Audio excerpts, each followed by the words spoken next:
на мой взгляд, подводя итоги дискуссии, есть такая сила, которая мешает развиваться интеграционным объединениям на постсоветском пространстве.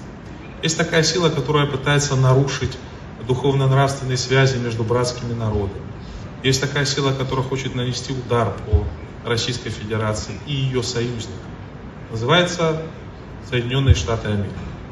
А если быть точным, внешнеполитическое ведомство Госдеп США. Это структура, которая, вот я могу сказать, как министр иностранных дел Абхазии, пытается блокировать все наши международные контакты, в том числе и с Беларусью, в том числе и с другими представителями стран постсоветского пространства. Это структура, которая не хочет, чтобы Россия объединяла своих союзников, чтобы росла интеграция, чтобы рос темп интеграции. Им это не нужно. Им нужна слабая Россия, им нужно создать огненное кольцо вокруг России, окружив ее множественными конфликтами. И это касается не только России. Посмотрите, что американцы сделали на Ближнем Востоке. Здесь, я уверен, присутствуют представители стран Ближнего Востока. Посмотрите, что они сделали в других регионах.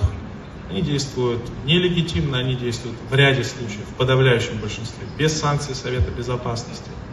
Вот когда я был еще совсем юным, я помню, как госсекретарь США Колин Пауэлл тряс пробиркой со стиральным порошком, видимо, и в итоге было осуществлено вторжение в Ирак, казнили Саддама Хусейна.